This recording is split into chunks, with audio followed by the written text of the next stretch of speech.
All right. Good evening, everybody. It is nighttime when I'm recording this. As you know, Nintendo, Game Freak, Pokemon has released their announcement of the newest games in the core series Pokemon Legends Arceus, pardon me, and Brilliant Diamond and Shining Pearl. And I have opinions. You'll have to forgive me. This is one of my first YouTube videos, and the flair and visual effects that you're probably accustomed to seeing from your popular YouTubers, I probably won't have it. I put a lot of thought into the content and what I'm going to say, and the editing is, well, let's just say I'm a novice, and I'm going to do the best I can. So you'll have to please forgive the lo-fi kind of vibe you may or may not get. So, Pokemon Legends Arceus, I think it's an interesting concept. I think it's gonna. I'm interested to see where it goes. I'm moderately positive about that part of the announcement. I think it's gonna be a cool game. I like the style, I like the art. Very clearly inspired by the current Sword and Shield style. I think it's gonna be good. I think it's gonna be good. The majority of this video is addressing my opinions on Brilliant Diamond and Shining Pearl. Hello, Kitty. Okay. So I'm just gonna go and say that Generation 4 is not even my favorite. Diamond and Pearl aren't even my favorite games. Heart Gold and Soul Silver are. Well, Crystal technically is, and then my favorite remakes are Heart Gold and Soul Silver. So I've had what I wanted for years. But I spent a large portion of my childhood, not my childhood, but my, adulthood in Generation 4. I love those games. Platinum was great, Diamond was great, Pearl was great. But I feel that the first look that we have had at the remakes are doing a disservice to the originals. And I say that because, to me, someone who has played every main series Pokemon game heavily, I can see the degradation and lack of effort. And that is what we're going to talk about in this video. And more specifically, we're going to talk and address the people who fail to see that. Those folks that are saying, this is literally what you asked for, or the people who say, I don't see a problem, or, the people who are taking pleasure in the frustration and outrage of Generation 4 fans and Pokemon fans alike. These people are saying this is literally what you asked for. And first, we're just going to go ahead and say it. No, this is not what we asked for. So first, let's just start by doing a comparison with the first generations, or the remakes of the generations, and kind of discuss, the differences. So first we have a screenshot from Pokemon Yellow and a screenshot from Fire Red Leaf Green. And you can see immediately that there was a lot of effort put into Fire Red Leaf Green. It was 2 systems later. You had much more programming resources available to you. You had a much better display, graphics, pixels, a vibrant color, all of that. But if you look closer, the sprites they're chibi, and there's a meme out there that says, they always have been, and they have. But the sprites and avatars for Pokemon have never been that much of an issue with me. But you can see here that the characters themselves, the world itself, has basically been redesigned. There's a machine in the lab that wasn't there in the original games. The characters themselves, if you look closely at the sprites, you can see far more detail in the design of the avatars and the characters in the overworld. Bookshelves, totally redesigned. So much of the world in Fire Red is completely redesigned. And if you look, that remake was done in the style of Pokemon Emerald. Very similar styles. Fire Red Leaf Green has its own kind of flair to the style, but you can see very reminiscent. The avatar design is very reminiscent of one another. So next we have Pokemon Crystal, again on the Game Boy Color, and Heart Gold, Soul Silver. And again, you see the same sort of thing, that the world has been completely redesigned from the ground up. These are out on the DS now, and you had even more resources available. The system gap is even larger between Crystal and Heart Gold. And you can see that you have far more resources to design with. And so they used those resources and they redesigned the world from the ground up. Fire Red, Leaf Green, Heart Gold, Soul Silver had completely redesigned art styles, very vastly different from the game they are remaking. But you can see that there is a lot of detail added to the world, just far different. Um, and here we have a screenshot of Pokemon Diamond, and you can see that the design, the art style between Heart Gold, Diamond, and Pearl, again, same as Fire Red, Leaf Green, and Pokemon Emerald, very similar, but Heart Gold, Soul Silver had its own flair to a sort of already existing engine in art style and design. Next up, we have Omega Ruby and Pokemon Emerald, and I'm reusing my screenshots here a little bit, but that's fine.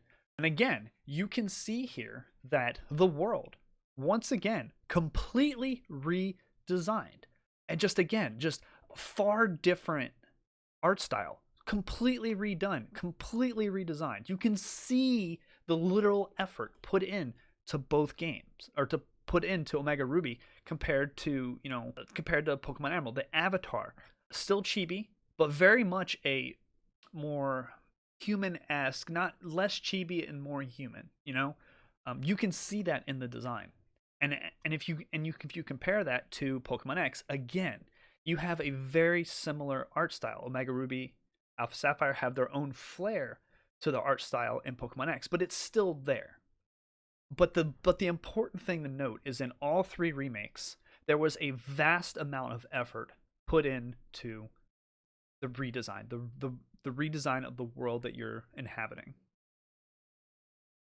And and then we have Brilliant Diamond and Shining Pearl compared to Diamond, Pearl, and Platinum. And you can just see the lack of effort. It is super apparent, the lack of effort that's there.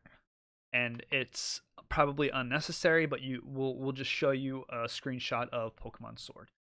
Absolutely not the current existing style. Pokemon Legends Arceus is the game that got that style. Yeah, it's just super obvious that there was a lack of effort there. And it's almost like they have done the bare minimum to put the game out. The Direct said that the gameplay wasn't finalized, but they said that about Pokemon Sword and Pokemon Shield. And outside of some disappearing graphics and some bugs, what we saw in the Direct, where Sword and Shield was revealed, is largely what we got. There, was some minor changes, but what we saw is mostly what we got. That isn't all of a sudden going to mean that the game we get is radically different. So in the Direct, they said that it is a faithful remake. And to me, they're very, Nintendo and Creatures Inc. and Game Freak are very intentional about their wording. They used faithful very intentionally, and to me, it really came off as a cover, as a code word for low effort. It didn't mean what it meant for Omega Ruby and Alpha Sapphire. It didn't mean what it meant for Heart Gold and Soul Silver. It didn't mean what it meant for Fire Red and Leaf Green. It's low effort. It's low effort to me. I'm very much a subscriber to the idea of do it right. If you can't do it right, then don't do it at all. And to me, what probably happened was when they released Pokemon Sword and Pokemon Shield, somebody at Nintendo or somebody at Game Freak had the idea of, what if, now hear me out, what if the entire world was the wild area? And then they came up with the story for that. The next world to revisit was Sinnoh. And so they set the game in Sinnoh, but then they said, wait a minute. We can't really introduce this whole new game without doing a remake of Generation 4, right? And so rather than doing one or the other, or hiring internal people to do it, or just making it so they can give both games equal effort, they've outsourced it to Ilka. And Ilka, who worked on Pokemon Home, is going to be the ones developing the game. And it will be directed by Ilka and Masuda from Game Freak. I would be very surprised if Masuda is as involved in the development of Brilliant Diamond and Shining Pearl as he was in the other games that he was a part of. And the reason why I say that is because I have a lot of experience working with Japanese companies. I have been a degreed mechanical engineer since June of 2012. And ever since then, out of those, 8.5, 9 years since I've graduated, almost 5.5, 6 of those years was working for Japanese companies. So I'm very familiar with how Japanese owned companies work and how they function. I would bet actual money that we're unlikely to see little, if any, new content in Brilliant Diamond and Shining Pearl, because Ilka is not a company that they have worked much with. I mean, yes, they developed Pokemon Home, but let's be real. There's not a whole lot of content in Pokemon Home. It's a storage utility. Okay? I mean, it's not an entire game, and it's not a remake of a game that they spent tens of thousands of hours working on. Ilka has never produced a game on the level of Diamond and Pearl or Brilliant Diamond and Shining Pearl for Game Freak before. So, as far as that goes, this is very new territory. And if my experience working with Japanese people and Japanese companies has told me anything, it's that they are very wary of new ideas and doing things without data to show that it's going to be successful. And I see the same thing happening with Brilliant Diamond and Shining Pearl. I don't anticipate seeing a lot of new content in the games. Now keep in mind, Omega Ruby, Alpha Sapphire, Heart Gold, Soul Silver, Fire Red, Leaf Green, all of those games brought new content to the table. And none of that content was railroaded. Those games all had the content they had because it was all internal to the company. There was data to show that the company was able to do these things successfully. They've got no proof with Ilka that Ilka is going to be able to come up with innovative and new ideas. Game Freak and Nintendo and the Pokemon Company are going to be super uncomfortable with or wary of ideas that come from Ilka. At this point, I am just hoping that we get all the same items and we get all the same abilities and all the same attacks, and that this game is generationally compatible with Sword and Shield from a competitive standpoint. I'm just hoping for that at this point, and I'm not even hopeful for that. It is not wrong to expect the same amount of effort. Were we going to get a Pokemon Sword and Shield level game for the Gen 4 remakes? If I'm being honest, probably not. And I think if we're all honest with ourselves, we all probably agree. But what I didn't expect to get was reskinned Chibi garbage. And that's exactly what we got. You can see that there's nothing new there. They have taken the old games, the old engine, and all they've done is applied a new, higher resolution skin to it with better colors. The trees are the same design. The houses look the same. The signs look... the signs maybe look a little different. But the fences are the same. The lampposts are the same.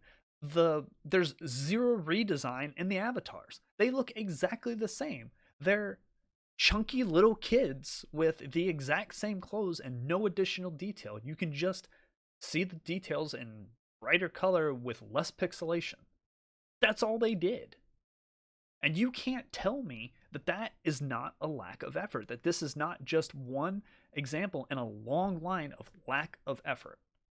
We should all be frustrated and upset with what we were shown in the Pokemon Direct. We should all be upset with that. We should all be various levels of frustrated, annoyed, outraged, because this is not just Generation 4 stands, getting it stuck to them for being insufferable.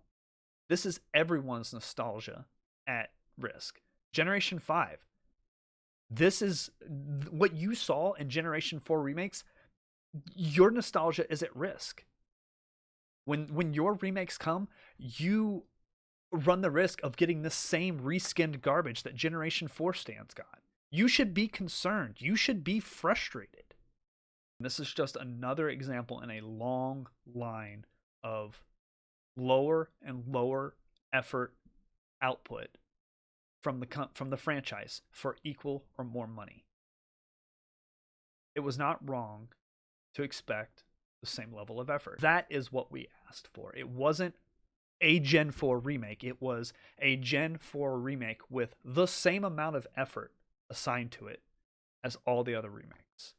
That's it. That's all we wanted. It doesn't have to look like Pokemon Sword and Shield, but man, we sure would have loved to see the world redesigned from the ground up like Omega Ruby and Heart Gold and Fire Red.